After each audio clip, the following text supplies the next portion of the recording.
Tales from the wild. Stories from the heart. A journey into the mind and soul of fired-up business professionals where they share their vision for the future. And hear from a different non-profit organization every month as they create awareness of their goals and their needs. Dive into a world of untamed passion as we join our host, Shireen Buerta, for this month's episode of Friends from Wild Places.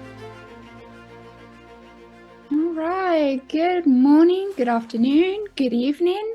I'm your host, Shireen Buerta, and welcome back to Friends from Wild Places. I'm also your virtual bookkeeper and QuickBooks advisor from Shireen's Bookkeeping Services.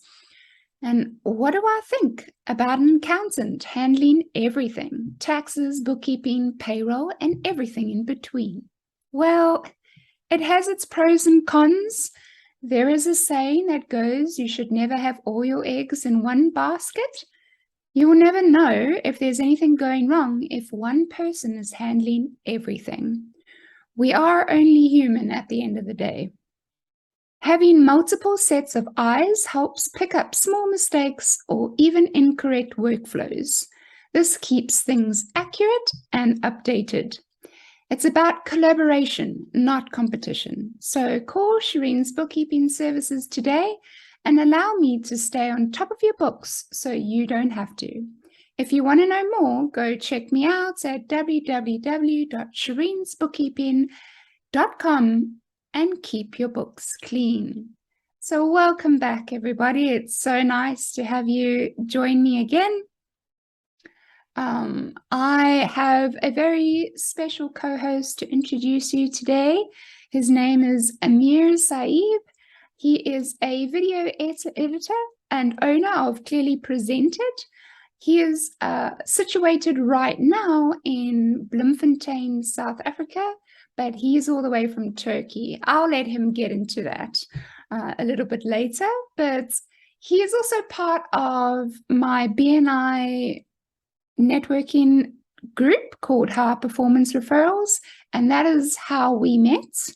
So it's so good to have you here today. Ameer, how are you? Very well. Thank you very much, Shireen. It is so nice to be here. I really appreciate this. And thank you very much for this opportunity. And it's good to be here. So glad that you could make it. Is life going well for you? Life is going on very well. Thank you very much. I actually am enjoying South Africa quite a bit. It's a beautiful place. It's a nice country, and I don't miss. I'm originally from the United States, and I don't really miss much of the American side of things because it's very familiar to me. So it's working out fairly well. I'm enjoying it quite a bit. Oh, awesome. Well, thank you again for joining me. Please excuse the situation talking about South Africa. I have a whole lot of vervet monkeys running over my roof, so there's quite a lot of banging. So excuse the banging if you hear anything. Those are vervet monkeys on my roof. A couple of clans are here in the neighborhood. So back to you, Ameer. I just want to find out from you, what is your favorite part about BNI? About BNI, well, I really enjoy the camaraderie of BNI, the fellowship of BNI. It's like-minded business people joining together to support each other in their daily business activities. So we always help each other with referrals, with solutions, with tips and tricks on what to do with things. And anytime somebody or one of us has something in the back of their head, I really wish I knew somebody that could give me that tip about that tax thing that I'm about to do at the end of this year, or something about what do I do? How do I submit this receipt? Do I put it as an expense or as a depreciation or as an annuity, or what do I do with this? then you can actually have someone to go to and ask for help, and it's right there, and it's great, absolutely fantastic. Right. And I couldn't agree with you more. I think just our team itself, we're such a close bunch and we all get along well with one another. Our chapter High Performance Referrals, for some of you that don't know, we are a permanently online networking group that meets on Zoom every Tuesday at 7 a.m. PST time. That is Pacific Standard Time. And we have an amazing group and we build each other up, and we've learned quite a lot together. There's a couple of people that have been around for quite some time and are my coaches and help me a lot in running my business. So it's not just about growing your business, it's about as you said, just the teamwork and the relationships that you build, which is one of the values of BNI. So yes, if you are interested, and again, it's so important for a business owner and professional to be a part of a networking group. And if you don't know where to start, and you can pretty much work from anywhere and perform your business from anywhere in the world, you are more than welcome to come and join us at our meetings every Tuesday. You can either go straight to the website for High Performance Referrals, or you can email me at Shireen at Shireen'sBookkeeping.com. That's Shireen at Shireen'sBookkeeping.com. And we can get you registered and you can come and visit. Again, there's no pressure for you to join. You can just come and visit and see if you like it and see if we are your tribe that you fit in with. And we'll go from there. But yes, it is so important to be a part of a networking group. And I'm very glad that you said that, Ameer, because I think, again, it's nice to hear different perspectives from other people that are part of a networking group. And so it was so good and is so good to have you part of my team. So thank you very much. So today, Pleasure to be here. Yeah, so today I have a quote, Ameer, and it's: success is not the key to happiness. Happiness is the key to success. If you love what you do, then you will be successful. That's from Herman Cain. So on that, I would love just to start out and chat to you and ask you to tell us a little bit about your background and where you've come from, and a little bit about your family, or however. Okay, well, I've got a fun and mixed background. I was born in West Germany. I'm old enough where there used to be a West and East Germany, and I was born in West Germany way back in 1965. Now, my dad was a dentist. He was working there, and he got a job in 1968 in Saudi Arabia, of all places. So he ended up and moved the entire family to Saudi Arabia, to the Eastern Province. And I grew up there. I grew up in Saudi Arabia until I finished high school.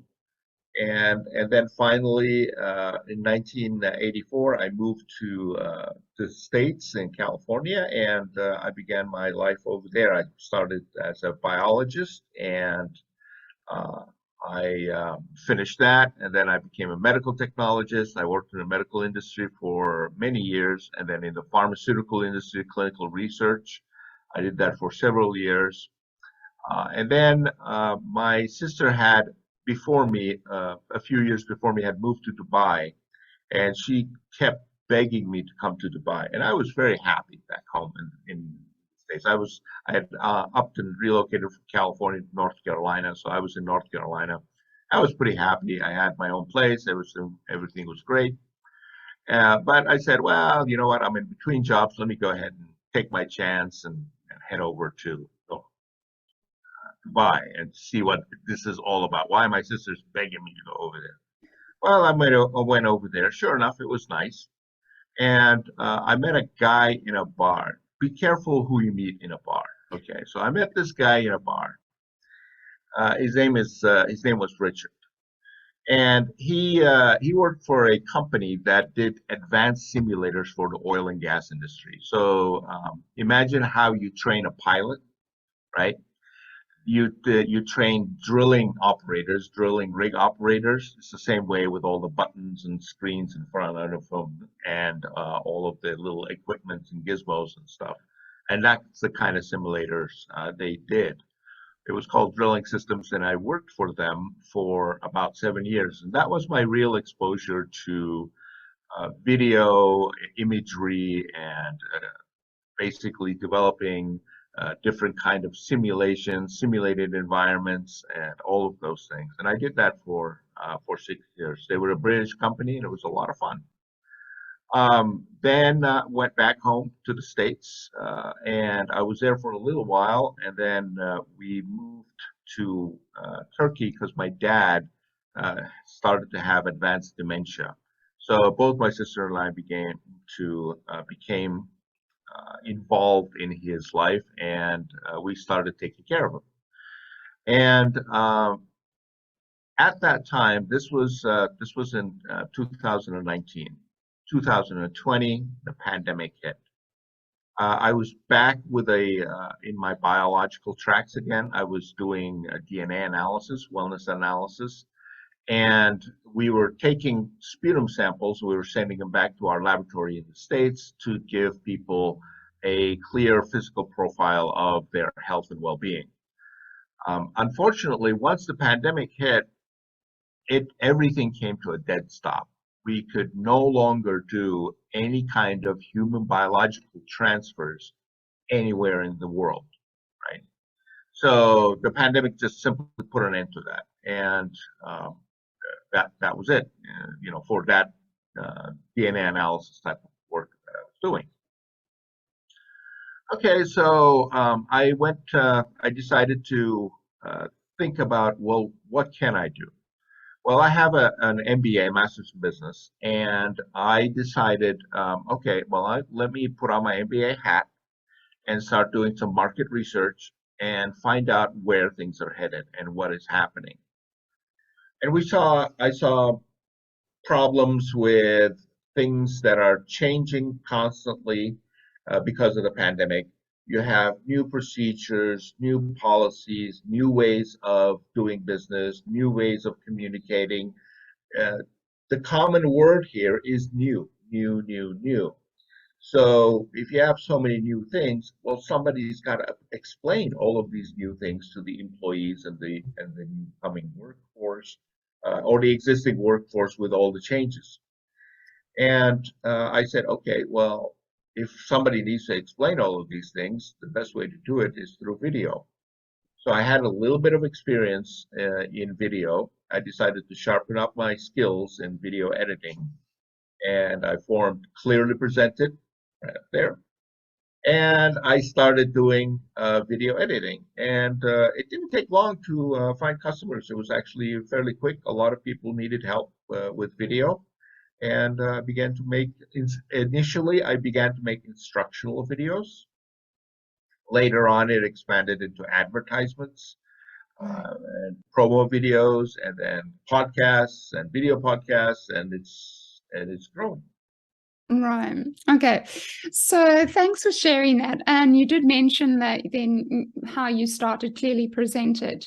Did you, or could you mention some of the other businesses that you tried to run before you started Clearly Presented? Okay. So I actually, when I was in North Carolina, I purchased a petrol station, a regular petrol station. So that was my first exposure into the oil and gas industry. Drilling Systems later on was in a completely different environment. That was in the original manufacturer, production, and simulation and training side of things, whereas the petrol station is just a retail outlet. And it was a regular petrol station. You had a convenience store inside. I had a kitchen inside where we cooked food and so on. in North Carolina, and then I purchased a second petrol station and did that fairly well. And everything was going smooth until 2008, late 2008, when the housing collapse happened in the United States, and everything came again, the same thing, to a screeching halt. It slowed down dramatically, and that was the point when I said, okay, you know what, I'm going to go back into the pharmaceutical industry. I think it's nice. It's a nice environment. So I sold them, and that was the in-between time when I moved to Dubai after I sold my two petrol stations. Lovely. Okay, so I'm so glad you mentioned that, because it just shows that, you know, it wasn't like you opened Clearly Presented and it was the first company you've ever opened and, you know, it was purely successful and great. You know what I mean? It's so interesting. And you've told me your story before, so that's why I wanted to highlight that. So interesting that, you know, you went through a couple of different businesses before, and you learned quite a lot of different things along the way before you actually opened your business, which is now Clearly Presented. So that is so cool. And so I wanted to ask you, what makes you different from other video editing businesses? Well, because of my business background, my previous background in running a business and so on, I know a lot of people like consistency and simplicity. So they like things that are quality, that's consistent, you know what you're going to get, and the pricing structure is very easy and very clear. A lot of people like that. And that's based on that, that's how I decided to make sure Clearly Presented is running. So I have consistent products that we do consistently with the customers. We give them good quality in terms of the editing that we do on their videos, so they know their color is going to be correct. They know their sound is going to be correct. They know that a lot of the ins and outs and sounds like the ahs and ums and so on are going to be taken out so that they don't have to worry about those things. If it's an instructional video, they know it's going to be clear, concise, with the right images and the right information to give whoever that information is for the exact amount of information they need to get the procedure or job done. And that's what we look at. On the pricing side of things, we have flat pricing. So flat pricing for the instructional videos. They all go in a series of steps. We just simply make it in step-by-step pricing. Very simple. Right. We do it for 20 per step. And each step has, you know, several layers to it. You have the image that has to be optimized. You have the narration that has to be done, the subtitles that have to be put in, and then you also have to have the music background if you need it put in as well. So we get everything set up really nicely, and that's what we do. A lot of people who do podcasts and so on, we help them quite a bit. As I do quite a few in our group, and it's quite fun. I enjoy it quite a bit. Well, I'm glad you mentioned podcasts, Ameer, because let's take a break and I just want to talk about Buzzsprouts. Podcasting isn't hard when you have the right partners, and the team at Buzzsprout is passionate about helping you succeed. Join over 100,000 podcasters already using Buzzsprout to get your message out to the world. When I started this podcast, I didn't know where to begin and was quite overwhelmed. But using Buzzsprout makes it super easy and straightforward. To start your own podcast and get a $20 Amazon gift card, follow the link in the show notes. This lets Buzzsprout know we sent you and helps support our show. Buzzsprout, let's create something great together. So thanks, Ameer. This is a question that I like to ask many business owners and entrepreneurs. What Are you a natural entrepreneur? Does it come naturally to you, or is it something that you have to nurture? Did have to nurture? Actually, that's an interesting question. I would say I probably had to nurture that. But the interesting thing is, I didn't have to nurture it in terms of like I didn't go looking for it, right? When I was doing my MBA, my master's in business, I had been already working in the medical industry for quite a while, in the pharmaceutical industry for quite a while. And the reason I went into an MBA is because I said, okay, what I need to do is I need to move ahead in the environment that I'm in, the medical environment that I am, right? It's great. I have technical skills. I can do, hematology, chemistry, doing all kinds of clinical analysis, right? But I didn't have the business knowledge. And if I wanted to become a lab manager, a hospital manager, or move up in the management chain, I needed to have some kind of business knowledge. So that was the reason I went into to the MBA program.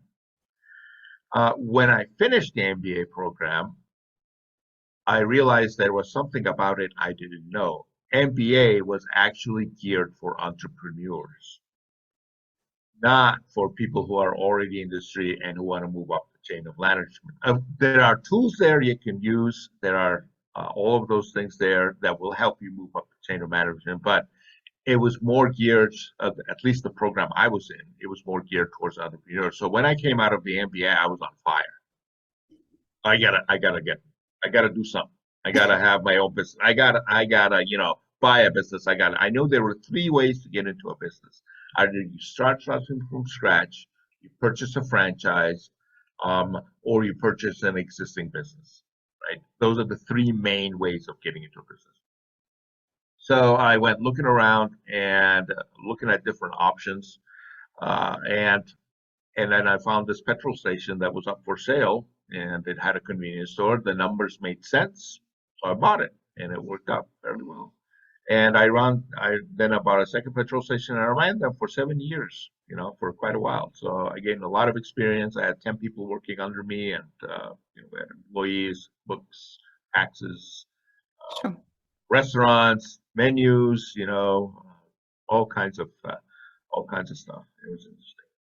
So a lot of knowledge came out of that. A lot of knowledge came out.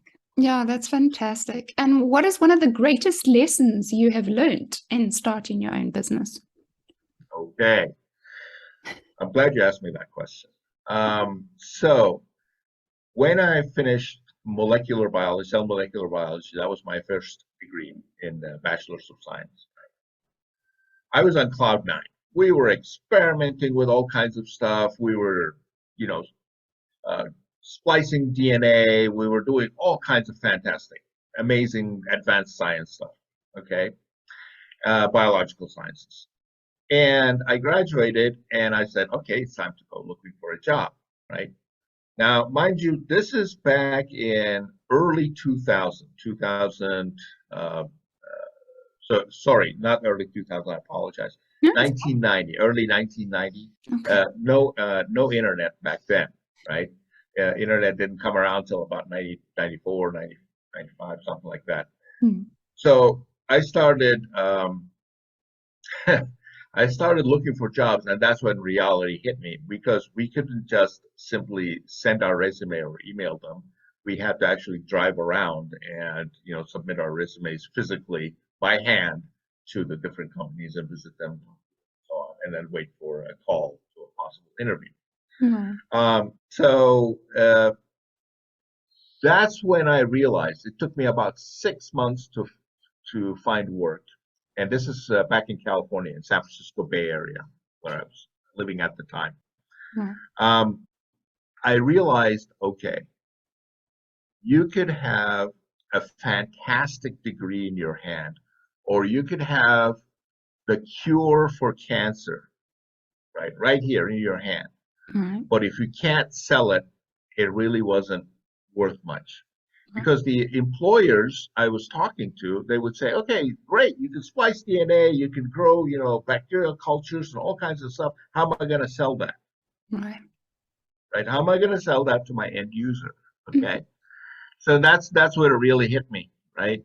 That's where I realized you got to have something that is worth to market there's a demand for that you can sell and so on. Research is great and all, Right. but at the end of the day, that's why a lot of research professors spend most of their time running around begging for money. Right? Wow. That's pretty much what they do. They run around looking for grants, looking for uh, money to fund their research, making deals with private enterprises and so on. So that was my hardest lesson that I learned. So that's why when it came time for me to decide to go for a master's degree, I went for an MBA. Now, when I went and moved on and became a medical technologist, you add an additional year of education on top of your bachelor's, and you specialize in hospital laboratories. Okay. And hospital laboratories are a whole different animal than regular research biological sample, uh, biological research, university type. And basically in medical technology, you're running laboratory analysis on all of the typical patients that you get in clinics, polyclinics, hospitals, doctors' offices, all of those things. You're running all the laboratory analysis. There's a real demand for that. Insurance is paying for it. And what was a real eye-opener for me was when I walked into the laboratory and I started doing it, I realized it was a money-making machine. Right. Why? Because there's a massive demand, there's a massive medical industry in there, and it's all connected, business oriented, insurance funded, all taken care of that way. So those are the lessons that I got out of it. You can have a fantastic thing, but if you can't sell it, it's really not worth much. Right. Right. That's fantastic. And now tell me, Ameer, what is your vision for your business? Okay, so I intend to grow the business on a regular basis, not fast, steady, slow and steady. And the reason I want that is because if it grows too fast, and this is my MBA side coming out now. If it grows too fast, then you start losing control of what's happening. Okay, so there are ways to grow the business, and that is the idea. And there's a lot happening in video editing. Right. So it's not just you have to make sure the story is right, and you do that by breaking and cutting different sections of the video and rearranging them sometimes to make sure that the story actually flows. Right. The color has to be correct, right? And I have to apologize for my lighting today because the room I'm in is making me look kind of pink. That's I can fix that. Then the sound has to be there, correct, and then you have to have proper intros, proper outros, and call outs and all of those things that are needed. So there's a lot happening in video editing, which means you can actually delegate certain parts of the video to different people.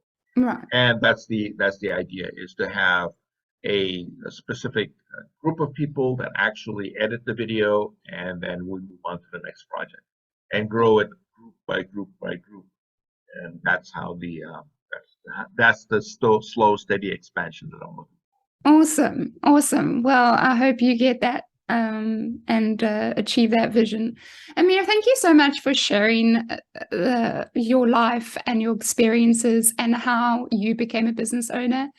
For me, it's very interesting to be able to ask my co-hosts these questions because I think everyone has a different story when it comes to how they started their businesses, when they started their businesses. Some people went and they got an education and a degree behind them, and then they started their businesses. Other people didn't. So it's so interesting to see different ways and methods of how people came to be in their businesses today. And to say there's not one way, but many ways. So yeah, that's awesome. All right. I would love to just introduce a second person to the show. This is my favorite part of the show, and that's when I introduce my nonprofit. So I would love to introduce you to Andy. She is amazing. I'm super excited to get her in here. So let's welcome her. Hello, Andy. Are you here? Can you hear us? Yay! Hello. Hi, Andy. How are you? Thank you so I'm much for your good. patience. That's okay. I got all very confused with times. Well, listen, it's not, don't worry. The fact that we're from all over the world, one in Australia, two people from South Africa. So sometimes I have people from America, which is multiple different time zone with PST and then the Central Time and then Eastern Time. So don't worry, it's totally understandable. But welcome. Thank you. So everybody, this is Andy. Andy, am I saying your surname correctly? Kahle? Kahle. Kahle. It's a beautiful surname. I can't wait for you to tell us a little bit about where your origins are from, because that is a very unusual surname. I've never heard it before. So, Okay. right, Andy is a driver, speaker, author, survivor, and a owner of a nonprofit called Therapy on Wheels, based in Perth, Western Australia. So you are so welcome here. Welcome. And how are you, Andy? I'm good, thank you. I'm just going to make sure I've got everything else coming off my Wi-Fi so that I don't cut out on you. Oh, thank you. Much appreciated for that. That's awesome. So, before we get into it, just so everyone understands, I met Andy through BNI. She is part of a BNI chapter in Australia called BNI Evergreen. And so the first question that I would love to hear from you, Andy, is what is your favorite part of being part of BNI? I love the education session. We at the moment, our education person is a business coach, and our education sessions Andy, are amazing. can I stop you? We've got something going on with the feedback or sound. It's a little bit crackly. Why are you speaking? It's just crackling. Hey, Ameer, it's like a... Make sure your microphone is not too close to your so it might be a scratching against your cheek or something like that. So let's give it another shot. It may be my headset. Let me see. Change over. Awesome. You have another headset? All right. How's that? Is that better? Yes. Much better. Sounds Much good. better? Yes. Okay.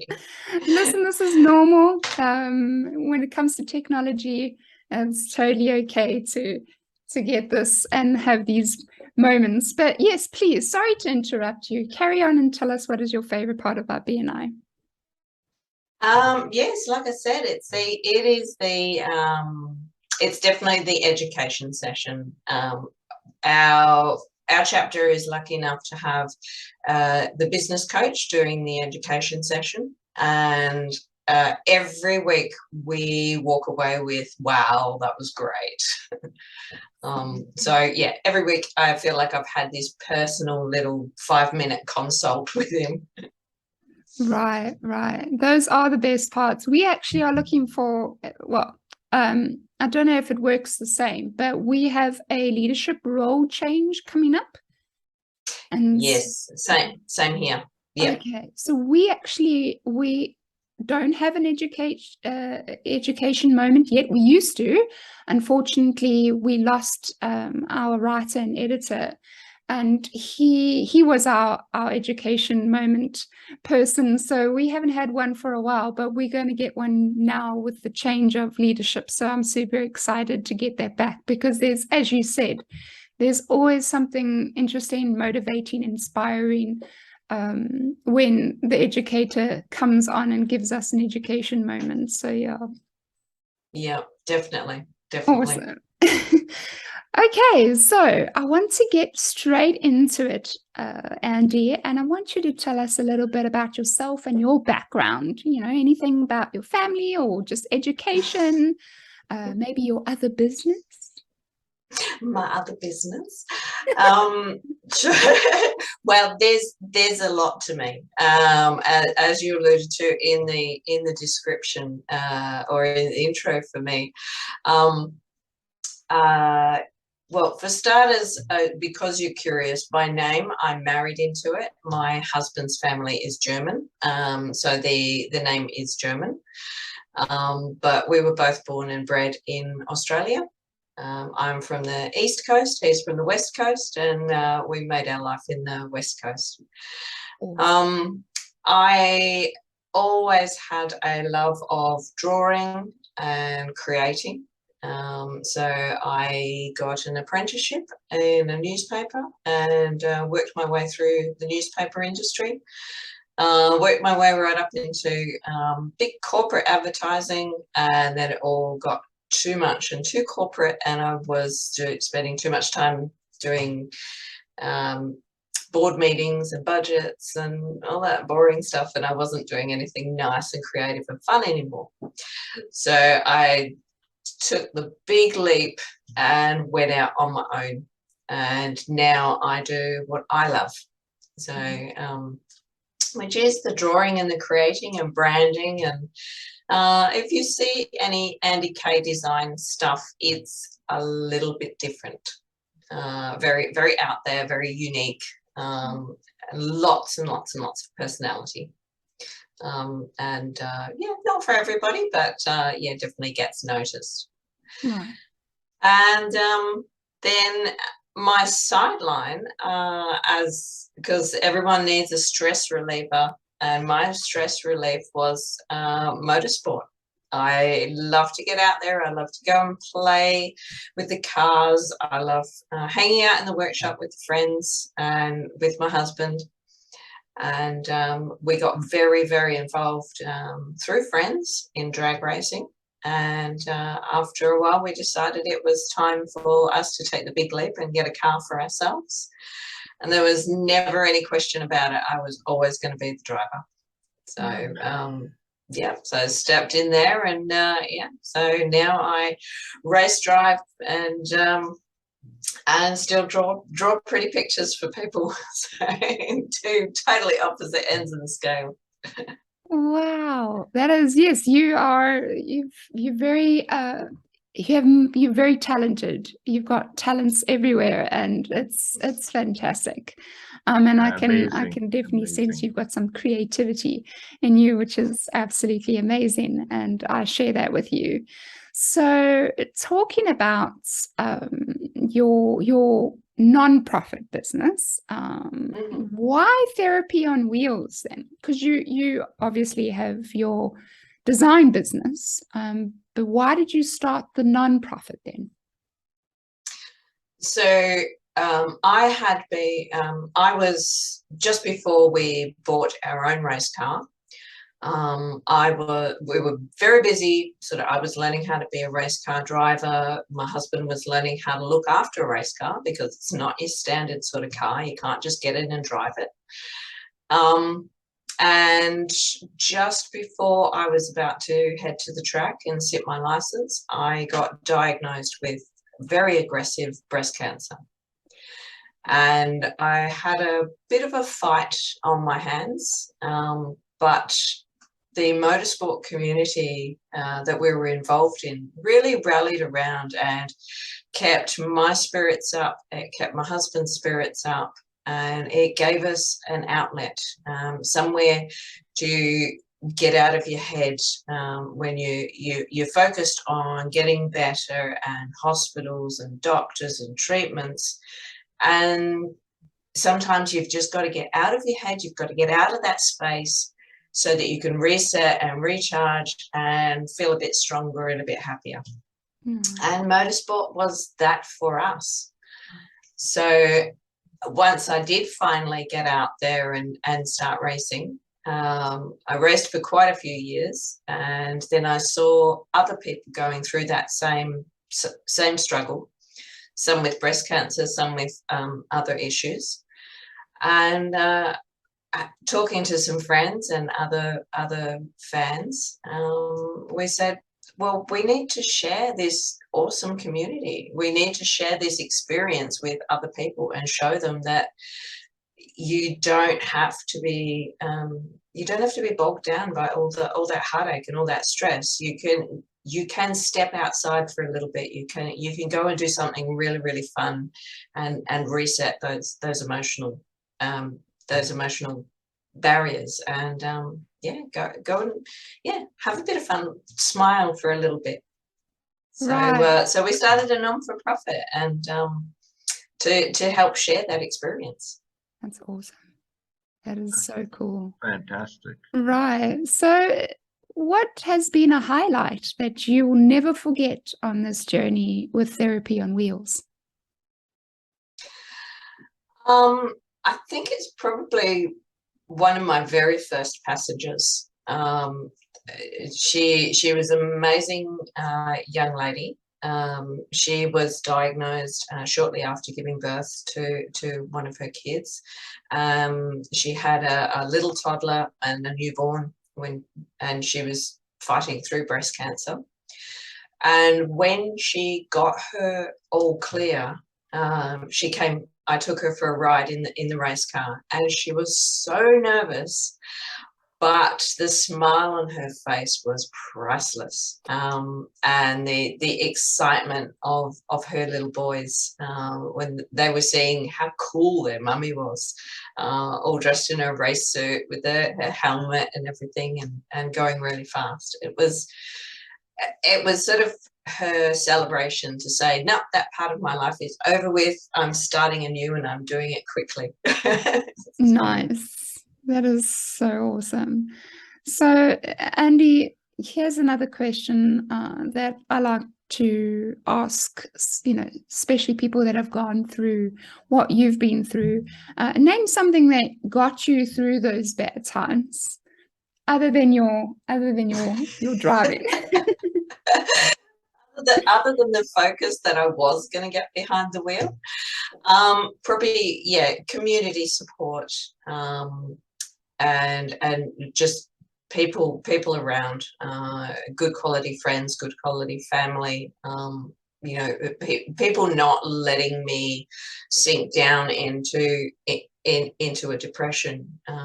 It's a tough time, and it's very sad, but you've got to have people that will kick you up the bum when you need it, and say, no, I know you're going through a tough time, but it doesn't mean you need to dwell on it. You've got to get out there. You've got to motivate yourself to, go for a little walk around the block, or get out and, sit out on the back patio and get some sunshine. And having those people is important. Yes, no, I agree with you 100%. And Andy, I just want to ask whether I got it correctly. Have you written a book? I have. Can you share a little bit about that? So while I was on my journey, because I come from a very big extended family, and they're spread all over Australia and a little bit across the world as well. Everybody wanted to be up to date with how my journey was going and what I was doing. Facebook was still very new, at the time that I was going through it. So not everybody had that. So I kept a blog, and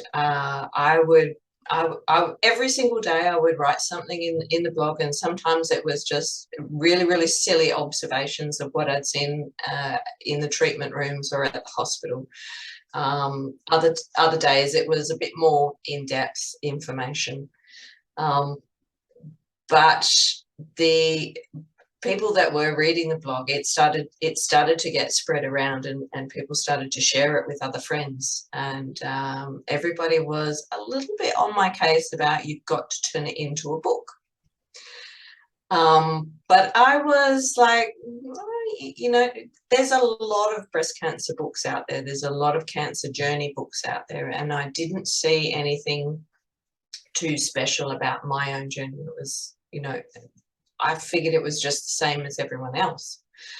But with a lot of pressure, and I did end up running into, through business networking, I ran into an editor, and she stayed on me for quite a while, and set me some deadlines and helped me actually finish the book. And she said, the story might be very similar to everybody else, but the way you say it is very different.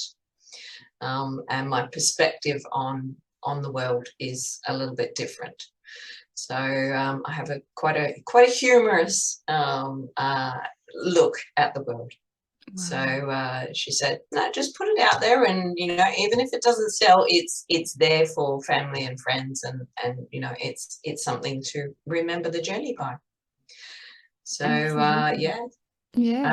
so it's published, and it's been printed, and it's on about the 3rd run of printing, and I only get small runs done, but I can't believe that people keep buying it. So it's pretty cool. That is awesome. What's the name of the book, Andy? So it's called Don't Wait for the Green Light. So and it is available through our website, but it's also on Amazon, and it's as and all your online bookstores and everything. So, and I'm in the process of doing an audio version of it as well. Oh, awesome. Oh, Andy, that is so awesome. Well, congratulations with that book. I mean, that's just fantastic. What an achievement. Really, what an achievement. That's so good. Thank you. Right, I'm going to get on to Amazon after this show to look for your book. Thank you, Andy. So what is your vision for the future for Therapy on Wheels? I just want to be able to share as many rides and as many experiences as I can. You know, it's when I joined BNI, they said, "What's your title?" And I said, "Well, officially it's CEO, but that sounds so stuffy." So on the trade sheet, I'm called Creator of Smiles. Because that's all I want to do. I just want to make people smile. And the further I can spread those smiles, the better. So the more I can spread, and the further I can travel and spread the smiles, take people for rides in the car, the better. And yeah, awesome. Just more and more. That's fantastic. That is so cool. And again, I hope you achieve that vision. Because I think the whole concept behind Therapy on Wheels is so amazing and so inspiring. So thank you for opening that nonprofit, because you are so appreciated, and what you're doing is reaching a lot of people. So thank you again for that. Andy, can people donate? Yes, through the website, there's a button on the top of the website, and people can donate. All the profits go through to helping us keep the car running and helping us to donate some of the rides as well. That's awesome. And when people want to reach out, if they need assistance from Therapy on Wheels, can they also reach out through the website?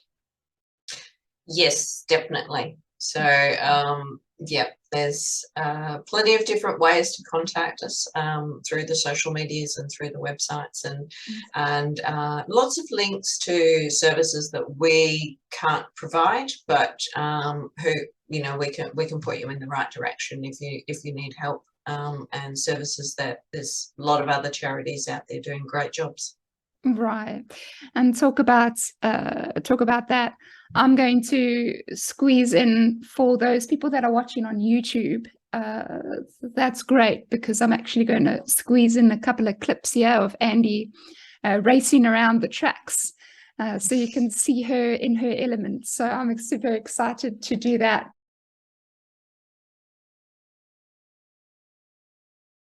A Perth drag racer is looking to speed up the battle against breast cancer. Andy Kahle's Therapy on Wheels aims to raise funds for a cause that will affect 1 in 7 Australian women before their 85th birthday.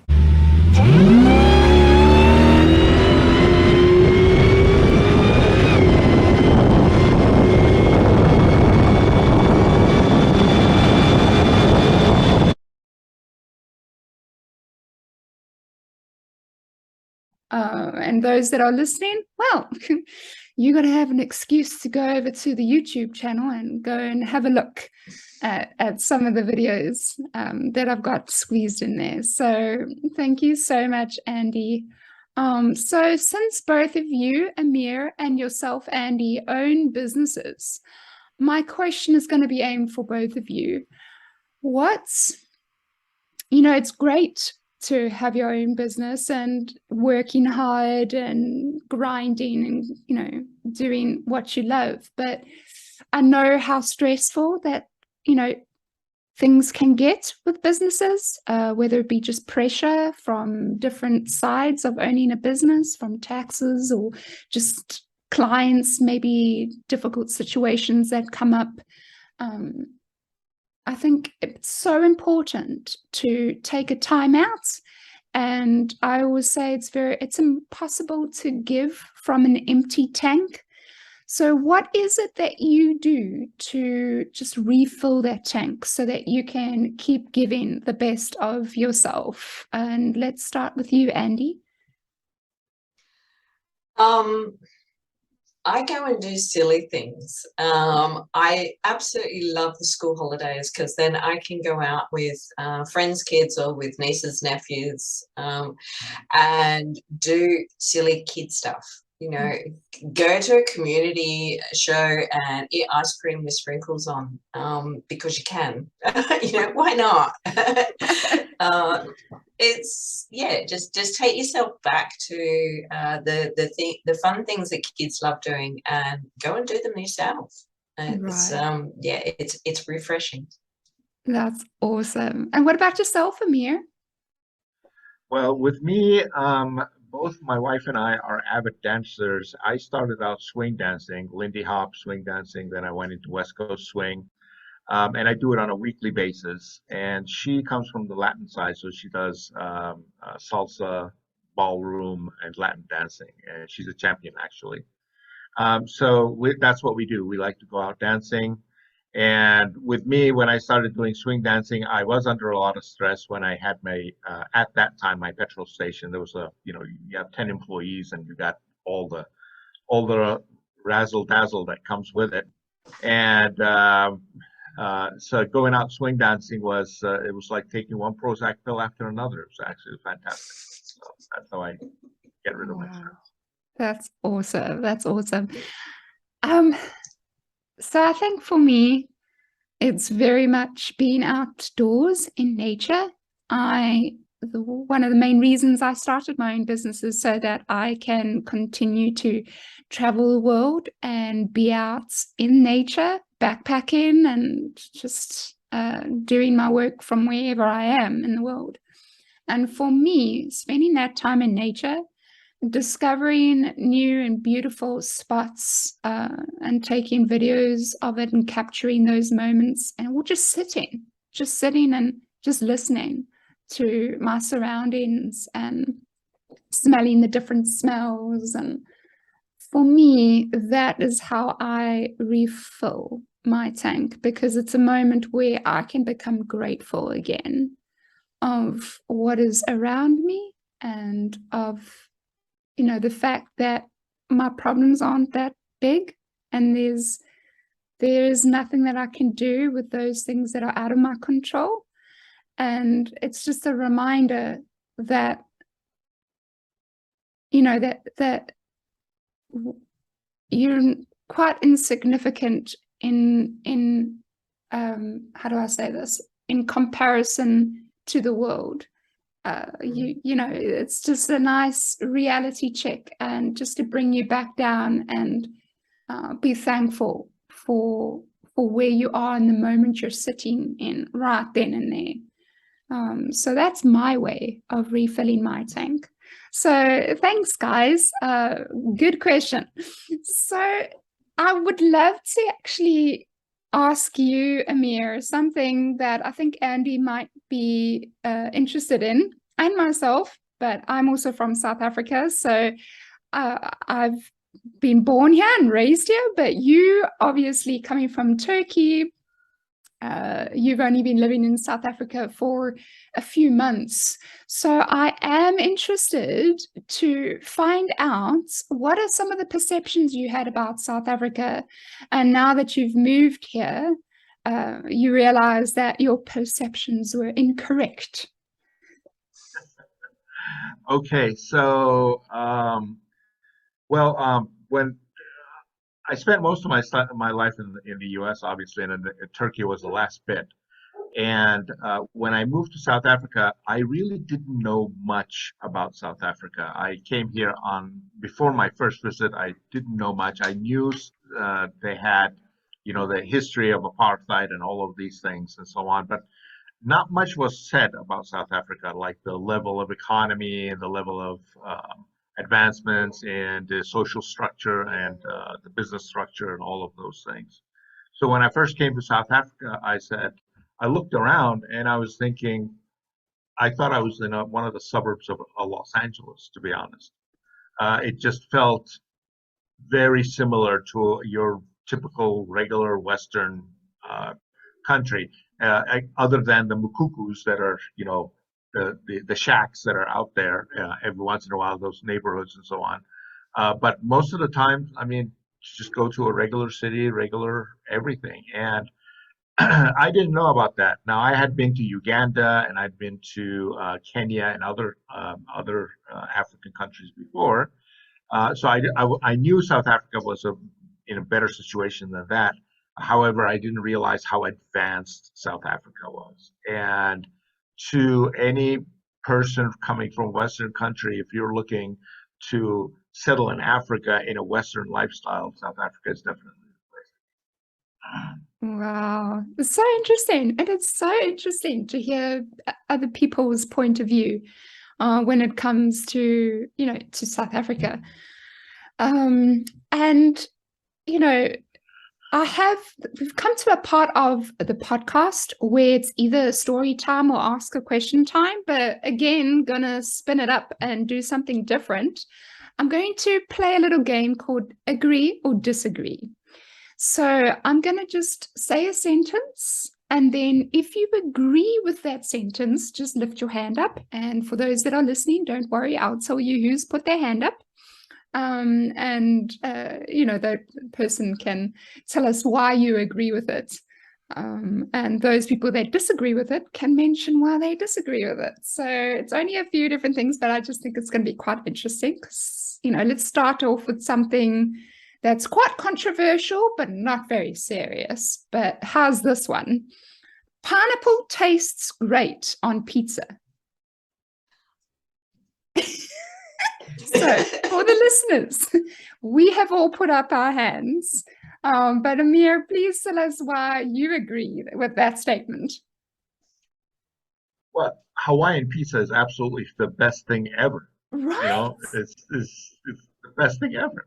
I got to tell you, that pineapple just adds the right taste, the right thing, and it helps digest the ham in your stomach. So it's good. I couldn't agree with you more. Andy, don't you agree? Of course you agree, but what's your reason? Oh, yes. Yes. Now, the pineapple gives it that freshness and sort of takes away any fattiness. So yeah, no, it's lovely. Absolutely. Yeah, the ratio between pineapple and cheese and the crispy crust needs to be at like an 50-50, all around. Because I absolutely love it. But there can't be too much pineapple, and there can't be too much cheese, and definitely not a thick crust. I feel like a nice thin crust with, a decent amount of cheese with the same ratio of a pineapple, and I think you are sorted. And ham, those people that like their ham on their pizza. But I'm glad that we all agree with that, because I can tell you now, it's quite controversial, because there are some people that absolutely disagree with us, that pineapple is offensive on pizza, and anyone that eats pineapple on pizza is absolutely insane. So I'm glad we are all on the same track with that. I wouldn't be surprised in the future if a war is started over that. It's a serious thing. People get touchy about it. All right. Yes. In Australia, we have the equivalent, which is beetroot on burgers. So, what? Sorry? Say that We again? we have an equivalent. Some people like it and some people don't, which is beetroot on burgers. Yeah, I see. Wow. Yes, it's a very Australian thing, is to put beetroot on your burger. What? And yes, and there is some people that are very yes and some people that are very no. But it is very nice to put beetroot on your burger. I'm a yes. Now, is it a fresh beetroot or pickled? No, pickled. Beetroot? Pickled. Pickled. Okay, yeah, pickled I can see. Okay. Okay, sorry guys. I'm going to have to disagree with that. I do not like beetroot in any way, shape, or form. So that would be 100% hell no for that for me. I there's just certain foods that I can't eat, and that's one of them, including Brussels sprouts as a no-go. But I mean, Ameer sounds like he's quite interested to taste that. Oh yeah, I'm gonna give it a try right after the show, actually.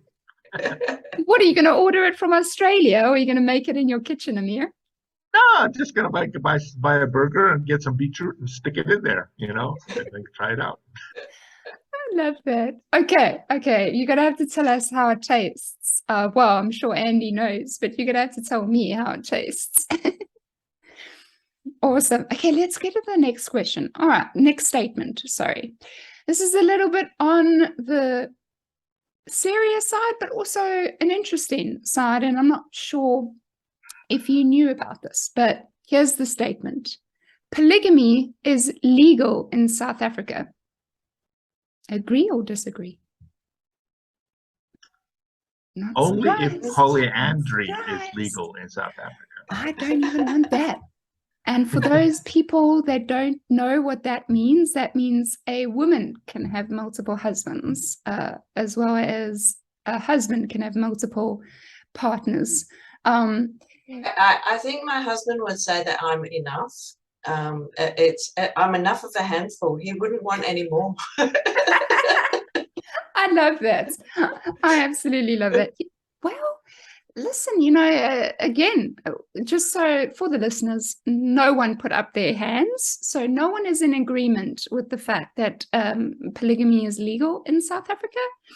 And listen, again, everyone is absolutely entitled to how they feel and to their opinions. So this is not a place where, we judge others for their opinion. You are so entitled for the way you feel and what your beliefs are, and that's 100%. So in this situation, the three of us don't agree with that. And I'm quite happy with, I'm not married, but, should one day I am blessed to have a family of my own, I would appreciate my husband loving me for me and vice versa. I will give him the same respect. I'm not planning to get a second or third or fourth husband because he's not enough. You know what I mean? I'm all about sticking with one person till death do us part. And I think that a big thanks goes to my parents. Because I mean, they're well into their 70s and they are still married to this day. So that was a great example for me of a relationship, and a long-term relationship with just one partner. So Ameer, tell us why you disagree with it. Why I disagree with it? Well, I don't. I've lived around. I've lived in Saudi Arabia. I've lived in Turkey. I've lived in the States. I grew up I was born in Germany, so I used to go to Germany fairly frequently. So I've seen all kinds of cultures, and now I'm here in Africa. And who am I to impose my, shall I say, Christian values or biblical values on to other people, right? So there's a lot of different cultures out there, and we can't just randomly go around and say, okay, that's wrong or that's right, and so on. So I don't necessarily disagree with polygamy.